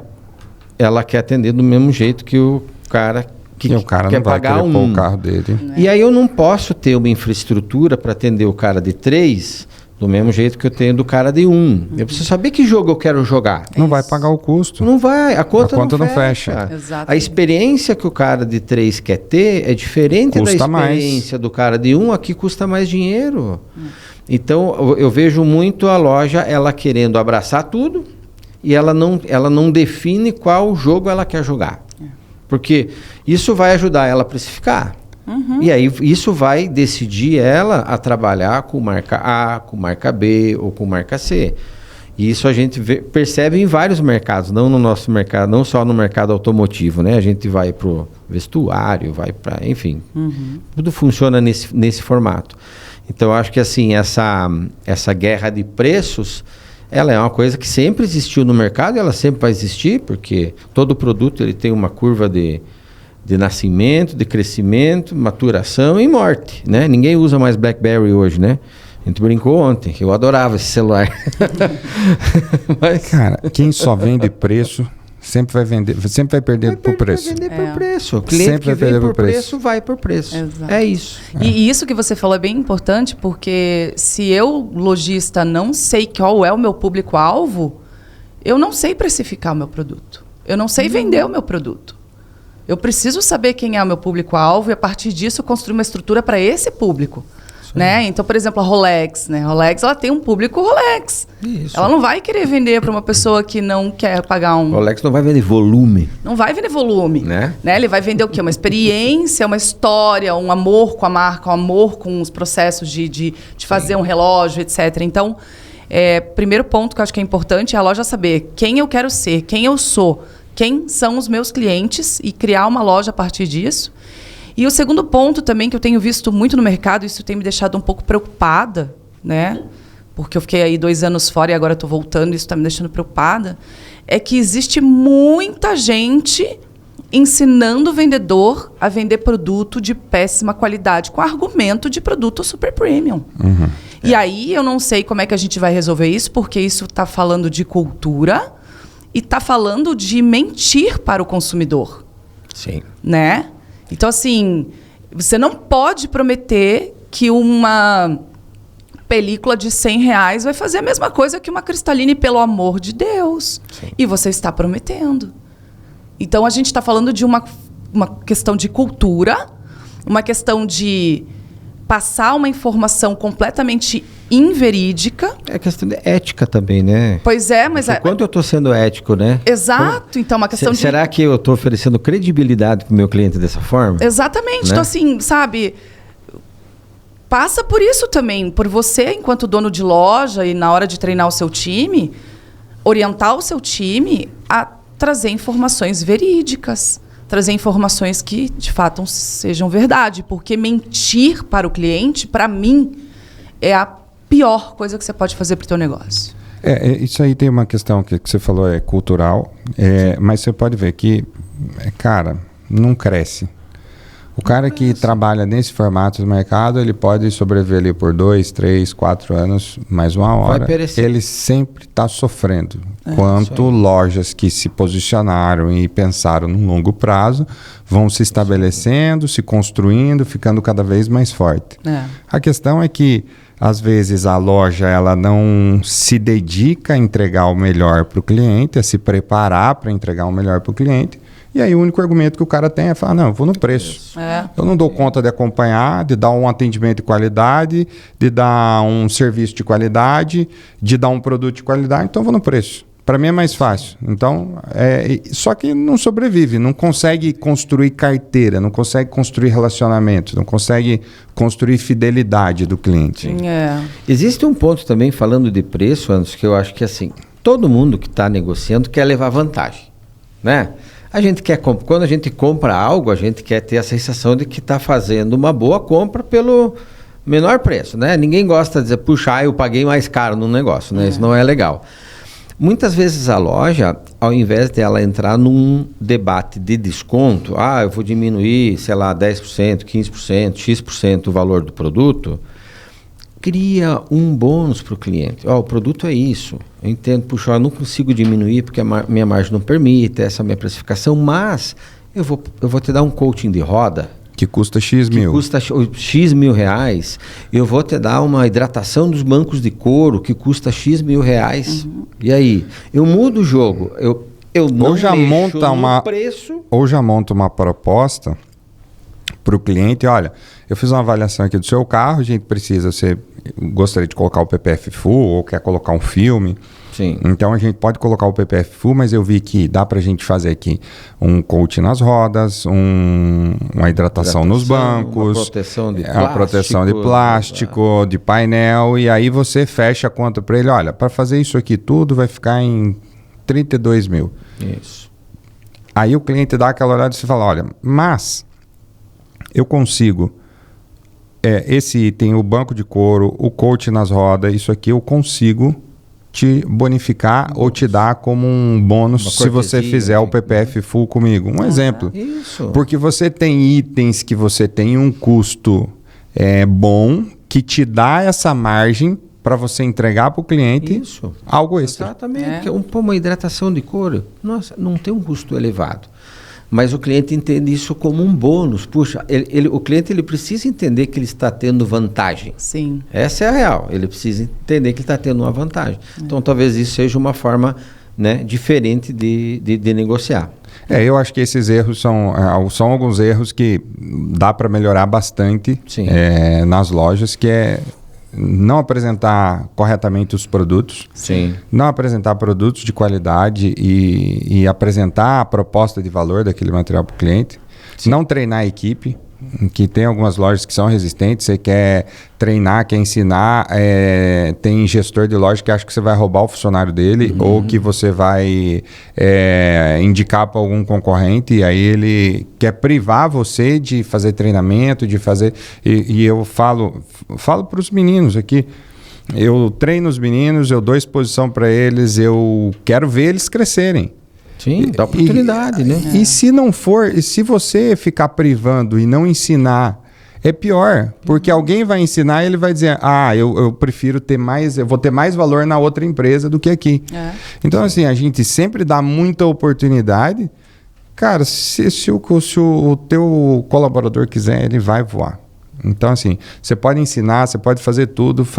Se ele quiser, ele vai voar. Então, não tem que ter medo de treinar a equipe. Tem que ensinar tem que deixar o cara bom. Porque às vezes, a cabeça do dono da loja não, se eu ensinar ele ficar muito bom, ele vai me custar muito. Mas ele vai te trazer mais retorno. Ele vai te dar mais... Quanto mais você ensinar, quanto mais você preparar, mais ele vai estar estruturado para produzir mais, para a loja crescer mais. Então, mas aí que eu falo que é muito questão de aculturamento mesmo, né? De você colocar essas ideias na cabeça do empreendedor e fazer ele enxergar que é perto dos bons que a gente fica melhor. Exatamente. Quanto melhor o meu time, mais ele vai vender. Cara, isso esse é um ponto. É perto dos bons que a gente fica melhor. É um conselho que eu dou para as lojas, para os amigos, gestores que estão nos assistindo. Se aproximem de boas lojas. Criem amizade e relacionamento com lojas melhores que a sua. Porque quando você coloca uma referência para cima, você sempre tem alguém te puxando para cima. Mas eu não tenho condição de ter a estrutura que aquela loja tem. Mas cola nele. Porque aquilo vai fazer você mudar a sua mentalidade, vai fazer você se puxar todo dia e dizer, não, eu não tenho hoje, mas eu quero chegar lá. Como é que ele está fazendo? O problema é que tem muitas lojas que ficam num grupo... fica no grupo do WhatsApp, aí o cara tá com a loja vazia, ao invés dele pensar numa estratégia para ele mudar o negócio dele, ele fica ligando para lojas que estão no mesmo nível, e aí a outra loja fala, cara, mas aqui eu tô trabalhando com um produtinho mais barato também, aqui eu faço uma ação aqui, eu queimo o preço mesmo, aqui eu tô... Ao invés dele ligar para uma loja boa, que o cara às vezes nem vai ter tempo, porque o cara tá com a loja tão cheia, vai visitar uma loja. Participa de uma operação. Entender a operação, participa de um evento que vai estar esses lojistas presentes, cola nesses caras para aprender. Eu faço isso. E isso é uma coisa que você tem que ter a cabeça arrumada, porque, cara, você sempre anda com essa galera que está acima. Parece que uma hora você olha assim e fala, eu não tenho competência mesmo. Só que aí você olha para trás e você fala, olha o tanto que eu cresci. Claro. É porque você está sempre ancorando numa pessoa melhor. Está sempre se aproximando de uma pessoa que vai te contribuir mais e vai te criar uma referência para você se esforçar para subir de nível. Então, é um conselho, é uma recomendação que eu dou para as lojas. Vamos se aproximar de pessoas que agregam, pessoas que têm conhecimento, pessoas que construíram algo, pessoas que constroem algo no dia a dia, lojas que são diferentes, gestores diferentes. Parem de se aproximar de lojas que te puxam para baixo, que ficam só colocando na sua cabeça que você tem que trabalhar com produto barato, que você tem que queimar preço. Isso não funciona. Então... Vamos trazer isso, melhorar, porque é perto dos bons que a gente vai ficar melhor, com certeza. E nesse aspecto, Anderson, enfim, desde o início da PG, a gente cria uma comunidade, né? Então, a gente tem esse senso de comunidade com muitos clientes nossos que são parceiros, a gente dá suporte, se encontra, está em evento. Então, existe um network muito forte, muito pesado, que gera evolução para a comunidade como um todo, né? Então, eu acho que quando uma loja também decide por optar por um fornecedor ou por uma marca, ela precisa entender todo esse contexto também. Puxa, não é só a marca, né? Comprar produto, você vai no supermercado e compra, né? Não é só a troca do produto. Então, puxa, o que eu tenho de contexto? Qual que é todo o ecossistema que existe em volta disso que pode me ajudar a me desenvolver? Tem um ponto, Anderson, isso, enfim, toda a história minha de repintura, ela é comum e isso é igualzinho em estética, enfim. A maioria desses negócios, eles foram criados pelo conhecimento técnico do dono. Ele resolveu, ou trabalhou em alguma empresa, numa concessionária ou tal, e tinha conhecimento técnico daquela área, eu vou empreender, eu vou fazer. Poucos se desenvolveram enquanto um administrador de empresa nesse período. Então, muitos que ficam discutindo preço, preço, eu aposto que o cara não sabe analisar um demonstrativo de resultado do exercício, ele não tem um planejamento financeiro, ele não tem um plano de investimento, ele não tem uma visão, muitas vezes, de fluxo de caixa. Então é assim, puxa, ele está lá no operacional. Às vezes a cabeça dele está no produzir volume. Eu preciso fazer 60, 100 carros, porque é isso que me paga a minha conta. E não faz análise dos dados. Eu não faço conta, cara. E negócio é gestão, né? Óbvio que ele não pode ficar só lá na gestão também, porque ele precisa acompanhar o operacional, mas ele não pode ser um alheio a parte administrativa. Então eu vejo isso como um desafio muito grande dentro desse mercado. Transformar o dono da empresa, o gestor, de fato, num administrador de negócio. Klaus, se você pudesse dar uma dica para uma loja que quer vender mais em 2026, qual seria? Vamos lá. Para nós fechar aqui. Cara, só 2026? Ou vale para frente também? Vale para frente também, mas vamos pensar nesse ano, que tem bastante loja aí que está querendo vender mais esse ano. Trabalhe duro, trabalhe forte. Se dedique para o teu negócio. Não faça de conta que você está lá das 8 da manhã às 6 da tarde. É o skin in the game. Se dá certo, parabéns. Se deu errado, é culpa sua também enquanto dono do negócio. Olhe para a tua carteira de clientes. Eu tenho certeza que você tem lá um bloquinho no sistema, uma planilha, num software, não sei, cada um tem sua ferramenta. Busque clientes que você já tiveram um relacionamento no passado e convide esse cara para vir de novo. Cria um bônus para ele. Traz teu carro para a gente fazer uma revisão. Traz teu carro aqui para a gente fazer tu ganhou um bônus. Esse cara vai estar ali dentro, se aproveita e tem uma oportunidade de gerar novos negócios ali dentro. Quando eu falo assim, trabalhar duro, é assumir mesmo o papel de empresário, é assumir mesmo o papel de dono. O resultado vai vir.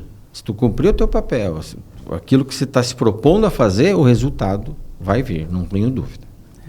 Muito bem, Lari, para quem está começando agora no mercado, qual conselho você daria? Bom, eu acho que a gente é bem sortudo, né? Porque há 40 anos atrás a gente não tinha tantas ferramentas para nos auxiliar no início de um novo negócio. Hoje a gente tem. Então, o conselho que eu daria para quem quer começar um novo negócio é se valha dessas ferramentas para criar um business plan, para criar um plano de negócios. Se valha dessas ferramentas para entender o que é um fluxo de caixa, para entender o que é customer experience, para entender o que é a experiência do cliente, como que você atende, o que é uma jornada de compra, quando que ela começa, quando que ela termina, entender o que é um follow-up. Então, não abra o teu negócio sem saber o beabá e sem ter o teu negócio minimamente desenhado no teu plano de negócio. Porque se você começar, você já começa em águas turvas. Então, aproveite que a gente tem hoje a inteligência artificial e joga a tua ideia lá no ChatGPT e pede para ele construir esse teu plano de negócios. E, sobretudo, depois disso pronto, se alie a marcas fortes e que têm qualidade e têm condições de abarcar o teu negócio.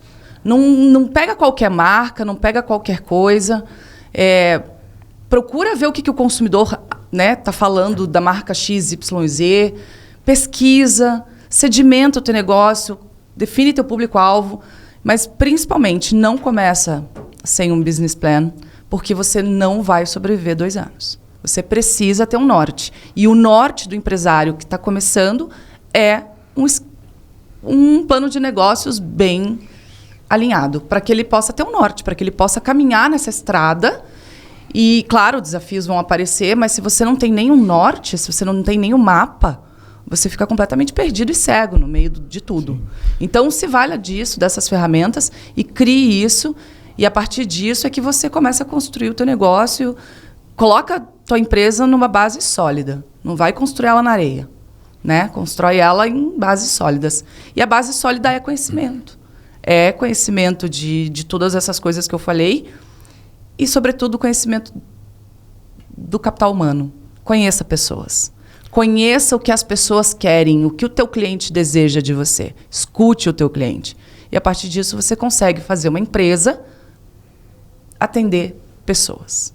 E aí é caminhar, né? Caminhar com todos os desafios, mas também com todas as coisas boas que vêm. Porque é muito gratificante quando você tem um business, quando você tem um negócio e você vê ele saindo daqui e subindo aqui de acordo com aquilo que você planejou, né? Então, basicamente é isso. Complementando, Lari, passar a bola para o Anderson, porque, né, tá na hora já, né? Pensando nesse 2026, me deu mais um insight. O empresário precisa escolher um parceiro de negócio que ofereça um pacote de soluções para ele. Um pacote de soluções que dê para ele mais oportunidades de negócio dentro do negócio dele. Hoje, com a PG, cara, a gente tem PPF, que é um negócio que vem numa crescente muito grande. A gente tem uma oportunidade muito grande com estética automotiva com Meguiar's. Uhum. A gente tem 3M Window Film agora. Eu me colocando no lugar do mercado empresário, eu prefiro ter um fornecedor especialista em tudo que ele faz e que seja um pool de soluções, porque ele vai me trazer também pujança, ele vai me trazer incentivo para eu poder crescer do mercado, né? Então, eu acho que isso aí também fica um recado aí para o mercado para que levanta a mão, a gente está aqui, né, Lari? Com certeza. A gente pode ajudar. E a gente tem a solução completa. Exatamente. A gente tem solução para todos os lados do seu negócio e o mais bacana também é que as soluções que a gente entrega, elas serão acompanhadas de um suporte de um time que ama o que faz. É isso. Né? É isso, pessoal. 1h40 de conversa já. Era para ser 1 hora só. Passamos aí 40 minutos do nosso bate-papo. Muito obrigado, Klaus. Muito obrigado, Lari. Obrigada. São sempre bem-vindos aqui, não preciso falar, né? Vocês têm que estar aqui todos os dias. Não é opcional, viu? Não é opcional. Fechou, pessoal. Muito obrigado a todos que nos acompanharam em mais um episódio, nesse nosso segundo episódio do APG Podcast. Não deixe de se inscrever, de deixar seu like e até a próxima semana. Valeu!